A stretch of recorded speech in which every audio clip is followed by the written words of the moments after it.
नमस्कार, हर तस्वीर में कहानियां देख रहे हैं आप और मैं हूं आप सबके साथ सोनाली सिंह। सहरसा का खुला मैदान घंटों जंग का मैदान बना रहा। जमीन विवाद में अचानक ऐसा हिंसक रूप ले लिया कि लाठी डंडे लिए गांव वाले एक दूसरे के ऊपर टूट पड़े।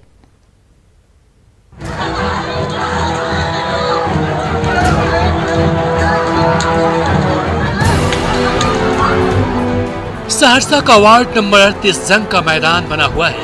हाथ में लाठियां पकड़े लोग एक दूसरे पर वार किए जा रहे हैं। एक तरफ से लाठियां चटकने की आवाज आ रही है।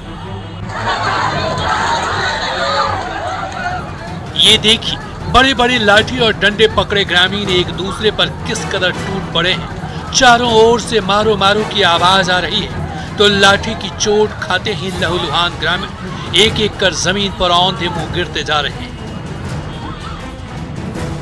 मारपीट में कई लोगों को गंभीर चोट लगी, जिन्हें सहरसा सदर अस्पताल में भर्ती कराया गया। हथियार तलवार से लेस वो लोग जानलेवा हमला हम लोगों पर कर दिया। हम लोग अपना जान बचा के वहाँ से निकले, आके हमने थाना में फर्ज बयान दिया है। सहरसा के वार्ड नंबर 38 में जमीन के एक टुकड़े को लेकर सालों से दो गुटों के बीच विवाद चल रहा था। उसी विवादित जमीन पर जब कुछ लोगों ने झोपड़े बनाने की कोशिश की तो विरोध में लाठी डंडे से लैस उग्र लोग उन पर टूट पड़े। फिर तो जमीन का वही टुकड़ा जंग का मैदान बन गया, जहां घंटों लाठी और डंडे चलते रहे, जिसमें कई लोगों को गंभीर चोटें आई। जमीन पर घर बना लिया था, छोटा झोपड़ी ऐसा। हम लोग गए रोकने के लिए कि भाई झोपड़ी कहाँ बना रहे हैं, तो कुछ आदमी 50-60 लोग थे जो हम लोग को मार पीट करके घायल कर दिए, बेहोश कर दिए। जमीन के विवाद ने पल भर में ऐसा उग्र रूप ले लिया कि सहरसा के ये ग्रामीण एक दूसरे की खून के प्यासे हो गए। तो सहरसा का ये खुला मैदान घंटों जंग का मैदान बना रहा, जहां लाठी और डंडे चलते रहे। अनुभव, न्यूज़ 18 सहरसा। दानापुर की राइस मिल के दो पार्टनर के बीच विवाद ऐसा गहराया कि लाठी और डंडे तो चले ही, बंदूक भी खूब गरजी, जिसकी तस्वीरें सीसीटीवी में कैद हो गई है।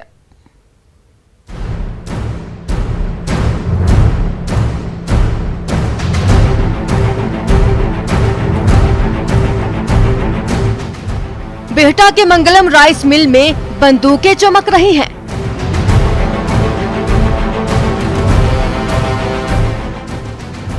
तो लाठियां भी बरस रही हैं। राइस मिल के अंदर मारपीट हो रही है तो बाहर दो नाली गरज रही है। मंगलम राइस मिल के दोनों पार्टनर विनायक सिंह और आतिश सिंह के बीच पैसों का विवाद ऐसा गहराया कि दोनों एक दूसरे के खून के प्यासे हो गए। इसी बीच राइस मिल के पार्टनर आतिश सिंह बंदूकबाज और लठैतों की टोली लिए दंदनाते हुए राइस मिल पहुंच गए, जहां पहले से ही दूसरे पार्टनर के लोग मौजूद थे। मौके पर दोनों गुट आपस में गुत्थम गुत्था होने लगे। दोनों तरफ से तू तू मैं तेज हो गई। कभी लाठियां बरसने लगी तो कभी बंदूक चमकने लगी। राइस मिल के अहाते में पल भर में संग्राम सा छिड़ गया। महीनों तक साथ साथ काम करने वाले दोनों पार्टनर एक दूसरे पर बरसने लगे। मारपीट और गाली गलौज चलता रहा। कभी लठैत अपनी लाठियों का जोर दिखाते तो कभी बंदूकबाजों की बंदूक चमकने लगती। राइस मिल में कई घंटे तक जोर आजमाइश का दौर चलता रहा। इसी दौरान दबाव बनाने के लिए राइस मिल के बाहर हवाई फायरिंग भी हुई। खुलेआम बंदूकबाजी और लाठीबाजी की ये घटना राइस मिल के अंदर और बाहर लगे सीसीटीवी कैमरा में कैद हो गई। बिहटा पुलिस दोनों गुटों से पूछताछ कर रही है। दानापुर से न्यूज़ 18 के लिए अमरजीत की रिपोर्ट।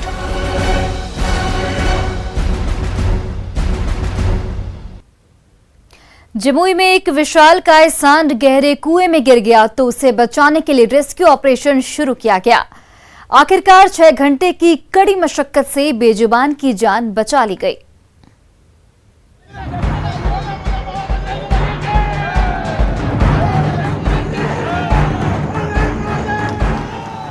बजरंगबली के जयकारे और कई लोगों के सामूहिक प्रयास की बदौलत कई घंटे से गहरे कुएं में फंसे सांड को आखिरकार सही सलामत बाहर निकाल लिया गया।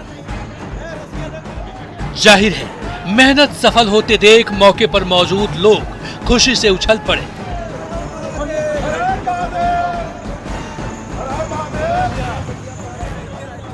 दरअसल रात के अंधेरे में एक विशालकाय सांड 40 फीट से भी ज्यादा गहरे कुएं में जा गिरा था।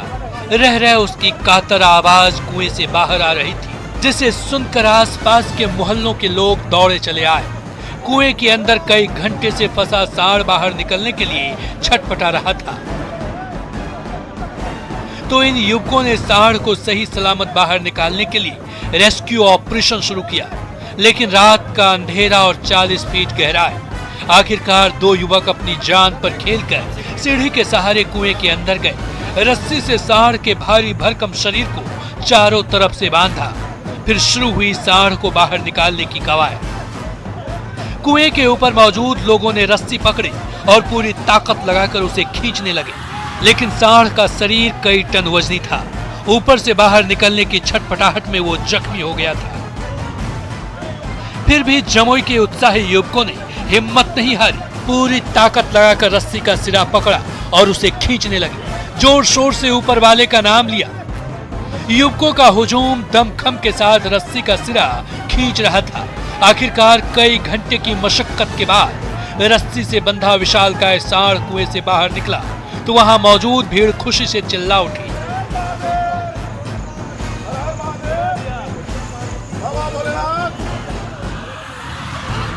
बेजुबान के शरीर से बंधी रस्सी खोली गई और थोड़ी देर पहले ही कुएं से बाहर निकला सांड अपने पैरों पर खड़ा हो गया। आखिरकार 6 घंटे लंबे चले रेस्क्यू ऑपरेशन के दौरान कुएं में फंसे सांड को सही सलामत बाहर निकाला गया। केसी कुंदन, न्यूज़ 18, जम्मू।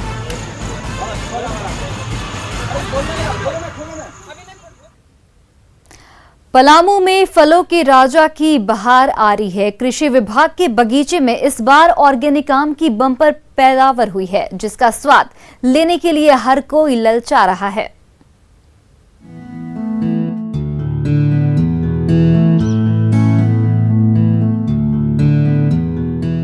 चियाकी के क्षेत्रीय अनुसंधान केंद्र की हरी भरी बगिया में किसी पेड़ पर लंगड़ा लटक रहा है, तो किसी ऊंची टहनी से आम्रपाली ललचा रही है।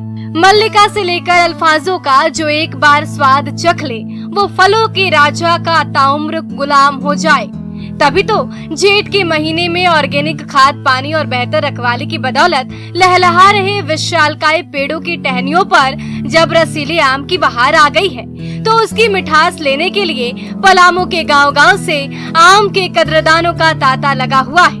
कृषि वैज्ञानिक इसकी खासियत बता रहे हैं। और ये मैच्योरिटी स्टेट में अब ये टूट रहे हैं। अगर आप न तोड़ें तो ये पेड़ से चू जाएंगे। तो यही सारे चीजों आमों को जब मैच्योरिटी स्टेट में तोड़ते हैं तो आप कार्टून में रख देंगे तो ये ढककर तो ये 2 दिनों में अपने आप पक जाएंगे। कृषि विभाग की बागवानी में इन पेड़ों का साल भर खास ख्याल रखा जाता है। समय समय पर खाद पानी तो दिया ही जाता है। रसीले फलों को कीड़ों के प्रकोप से बचाने के लिए भी कोई कोर कसर नहीं छोड़ी जाती। इसी देखभाल का ही कमाल है कि आम के पेड़ों पर इस बार फलों के राजा की बहार आ गई है। ना कार्बाइड की जरूरत है और ना किसी रसायन की। प्राकृतिक तरीके से पके इन फलों का स्वाद ही ऐसा है कि जो एक बार चख लेता है वो कभी भूल नहीं पाता। जैविक चीजों को खाएं, तो ये हमारे यहाँ जो उपलब्ध है इन सारे चीजों को जो है हम लोग बिना कार्बाइड से पकाकर कृषकों को देते हैं और प्रोत्साहित भी करते हैं वैसे किसानों को कि आप वैसे ही चीजों को मार्केट में लाएं। तो फलों के राजा का इंतजार हुआ खत्म। पेड़ की टहनियों पर लटके आम जल्द ही टूटकर थाली में सजकर आप तक पहुंचने वाले हैं। तो उसका जायका लीजिए और उसके स्वाद में खो जाइए। संजय भारती, न्यूज़ 18, पलामू। मधुबनी का कोयलपार गांव महामारी के इस दौर में भी खुली हवा में सांस ले रहा है। विशालकाय पीपल पेड़ का सुरक्षा कवच हर किसी को शुद्ध ऑक्सीजन की सौगात दे रहा है।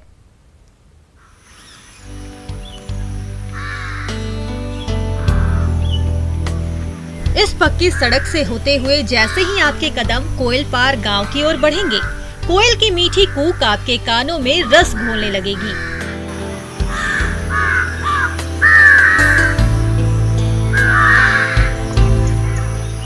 गांव की चौहद्दी पर खड़ा पीपल का हरा भरा और विशालकाय पेड़ हवा के झोंकों में झूमता नजर आएगा। अपनी जड़ों पर मजबूती के साथ खड़े इस विराट पेड़ की टहनियाँ चारों तरफ दूर दूर तक फैली हुई हैं और पेड़ की हर टहनी हरे भरे पत्तों के झुंड के बोझ से झुकी हुई है।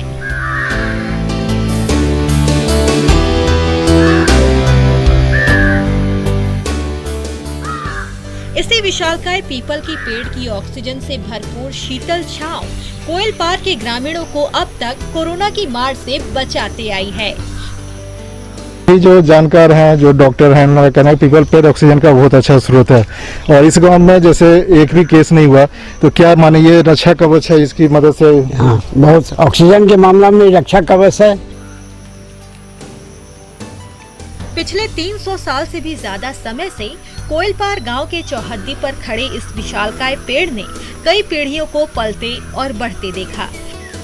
गांव के 10 कट्ठे से भी ज्यादा बड़े इलाके में पेड़ की शाखाएं चारों तरफ फैली हुई हैं, जो सालों से हरियाली की बहार तो ला ही रही है, शुद्ध आबो हवा की सौगात भी दे रही है। आज जब हर तरफ कोरोना का काला साया फैलता जा रहा है, तो पीपल का ये विशालकाय पेड़ कोयलापार गांव का सुरक्षा कवच बना हुआ है। तो इसके नीचे बैठने के लिए गाँव वालों ने खुद पक्के चबूतरे का निर्माण कराया है। लोग जो है चंदा करके आपस में बाहरी जो बाहर से जो कोई आते हैं कुछ न कुछ देते हैं, तो उससे अपना धीरे धीरे बनाते हैं। ये चबूतरा फबूतरा जितना है सब जो है प्राइवेट बना है।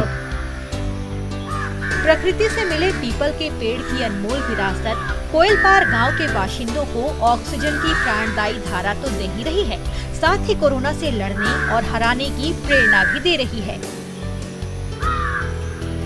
अमित रंजन, न्यूज़ 18 मधुबनी।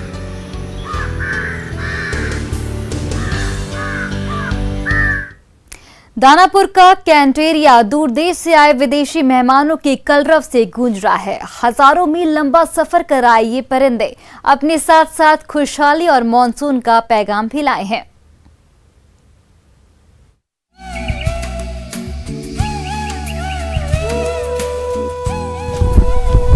दानापुर के कैंट एरिया की आबो हवा साइबेरियन क्रेन के कलरव से गुलजार हो उठी है।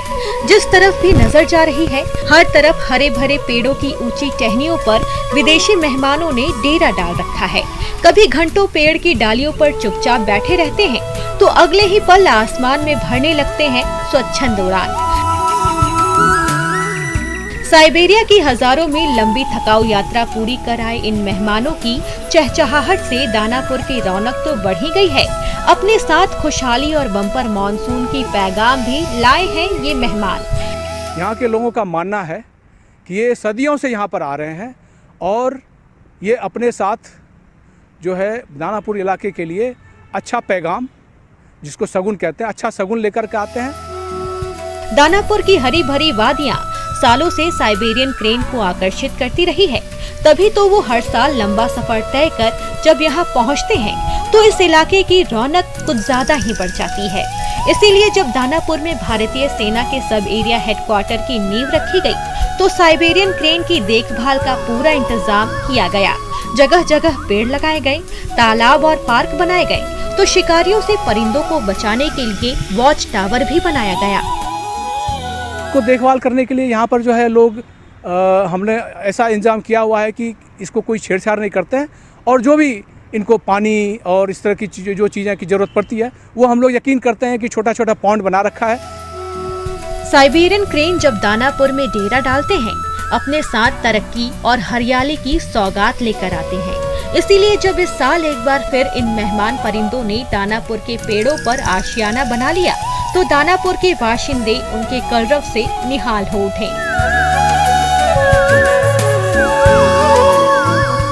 अमरजीत, न्यूज़ 18 दानापुर।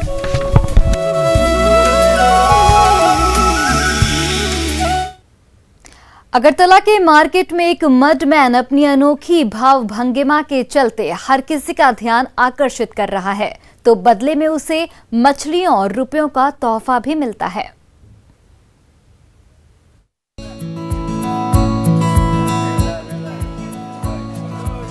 मांगने वाला का हुलिया ऐसा हो तो फिर देने वाले को जेब ढीली करनी ही पड़ती है। डिमांड स्पेशल नहीं होती, जो खुशी जितना दे दे ये मडमैन उससे उतना ही लेता है। नमक तेल भर जब पैसे मिल जाते हैं तो मडमैन निकल पड़ता है सब्जी मार्केट। हर एक दुकान पर जाता है, सबसे सब्जी लेता है, किलो 2 किलो नहीं, पाव भर या 100 ग्राम भी नहीं। जो जितना दे दे, जो जितना दे दे उतना ही नहीं। दुकानदार बीजी हो तो मडमैन खुद भी उठा लेता है अपने हिसाब से कुछ सब्जियां। सब्जियों से दौना भर जाता है तो फिर मडमैन निकल पड़ता है फिश मार्केट की ओर। यहाँ भी हर एक दुकान पर पहुँचता है ये, लेकिन इस बार मामला जरा बदल जाता है। मडमैन को मछलियाँ बहुत खाती है, लिहाजा वो अपने हिसाब से मछलियाँ लेता है। पसंद ना आए तो फट से बदल लेता है और जो ना दे उसे अपने अंदाज में देने को मजबूर कर देता है। मडमैन की ये तस्वीरें त्रिपुरा की राजधानी अगरतला से आई है, जहां अलग अलग आवाज निकालने में माहिर शंकर डे नाम का ये शख्स अपने शरीर पर गीली मिट्टी लपेटकर बाजार पहुंच जाता है, अपनी आवाज से लोगों का दिल बहलाने, अपने और अपने परिवार के लिए रोटी का इंतजाम करने। वैसे शंकर डे की एक और दलील है कि मिट्टी लगाने से कोरोना वायरस भी पास नहीं फटकता। मिट्टी लगाता हूँ, वायरस सामने ना आए, फिर कुछ पैसा मिल जाए, उसीलिए मिट्टी लगाता हूँ। मिट्टी तो आज से नहीं लगाऊं, बहुत दिन से मिट्टी लगाऊं। शंकर डे की इस कलाकारी और मांगने की इस अनोखे तरीके की वजह से यहाँ के लोग इसे मडमैन के नाम से जानते पहचानते हैं। वैसे शंकर डे का कहना है कि मिट्टी उसके लिए जीवन जैसा है, ना लगाए तो ऐसा लगता है जैसे सांस ही नहीं आ रही।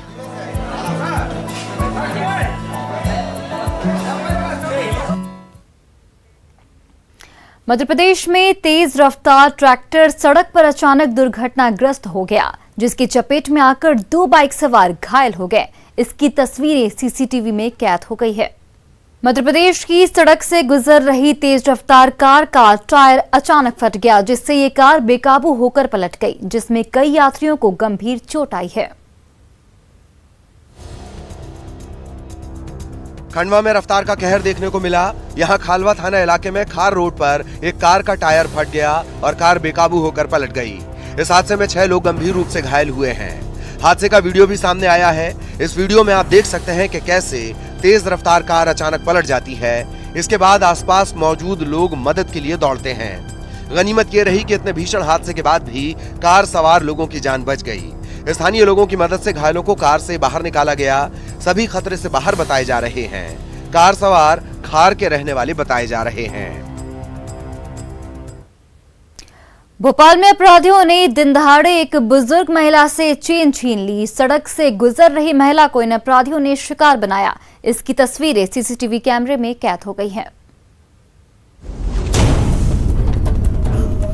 भोपाल में लॉकडाउन खुलते ही लुटेरे बेखौफ हो गए हैं और चेन स्नैचिंग की घटनाएं बढ़ गई हैं। वहीं फिजा इलाके में 2 चेन स्नैचिंग की वारदात सामने आई है। पहली घटना एक बुजुर्ग महिला के साथ हुई। आप तस्वीरों में देख सकते हैं कि महिला सड़क पर जा रही है और 2 चेन स्नैचर महिला के पीछे लगे हुए हैं और मौका पाते ही महिला की चेन गले से खींचकर फरार हो जाते हैं। वहीं दूसरी वारदात में चेन स्नैचरों ने एक युवती को निशाना बनाया।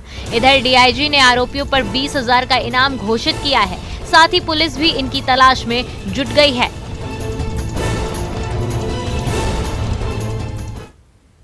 ग्वालियर में नौकरी से हटाए गए युवकों ने जमकर हंगामा किया और फायरिंग की, जिसकी तस्वीरें सीसीटीवी कैमरे में कैद हो गई हैं। ग्वालियर में नौकरी से निकाले जाने पर कुछ युवकों ने जमकर हंगामा किया। बताया जा रहा है कि आरोपियों ने निजी कंपनी के दफ्तर में घुसकर मारपीट की। इतना ही नहीं, इन्होंने दफ्तर के बाहर फायरिंग और गाड़ियों में तोड़फोड़ भी की। घटना का सीसीटीवी फुटेज सामने आया है। इस वीडियो में आप देख सकते हैं कि कैसे युवक दफ्तर में घुस गए हैं और मारपीट कर रहे हैं, जबकि एक और वीडियो में कुछ युवक दफ्तर के बाहर फायरिंग करते हुए नजर आ रहे हैं। ये युवक कई राउंड फायर करते हैं। इस दौरान दफ्तर के बाहर खड़ी गाड़ियों को भी गिरा देते हैं। बताया जा रहा है कि आरोपी दफ्तर से नकदी और सामान भी ले गए। घटना मुरार के एमएच चौराहे की है। पुलिस मामले की जांच में जुटी है। इंदौर में राशन की दुकान पर जमकर मारपीट हुई तो जमकर लात और घूंसे चले। मारपीट का ये वीडियो सोशल मीडिया पर तेजी के साथ वायरल हो रहा है। इंदौर में राशन दुकान पर जमकर मारपीट हुई। बताया जा रहा है कि भीड़ लगने की बात पर दुकानदार और पड़ोसी के बीच विवाद हो गया और मामला मारपीट तक पहुंच गया। इस घटना का वीडियो सामने आया है। इस वीडियो में आप देख सकते हैं कि कैसे गुस्से में शख्स हाथ में बोतल लिए जाता है और इस दौरान यहाँ मौजूद कुछ लोग इससे भिड़ जाते हैं और फिर पिटाई शुरू कर देते हैं। इस दौरान एक शख्स ईंट भी उठाता है। आसपास में कई लोग मौजूद हैं, लेकिन सभी तमाशाबीन बनकर इस मारपीट को देख रहे हैं। घटना के बाद दोनों पक्षों ने कनाडिया थाने में मामला दर्ज करवाया है। पुलिस मामले की जांच में जुट गई है।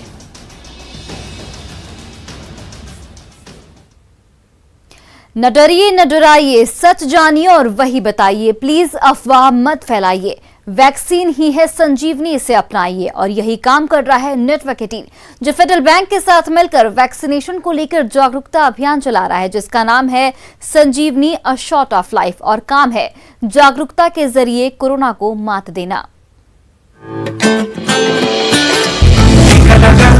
टीका लगा जब अपनी बारी आए, टीका लगा ओ ये जो ढाल सी है तो कमाल सी है, संजीवनी आई यहाँ। टीका लगा ओ जरा टीका लगा ओ जरा टीका टीका टीका टीका लगाया क्या? नेटवर्क 18 फेडरल बैंक संजीवनी गाड़ी भारत के कोविड प्रभावित जिलों में जारी है। वैक्सीन के लिए जागरूकता फैलाने की हमारी इस मुहिम को आप भी अपना सहयोग दीजिए। चलिए आपको दिखाते हैं कि संजीवनी गाड़ी अब तक कहां-कहां गई और आज कहां है।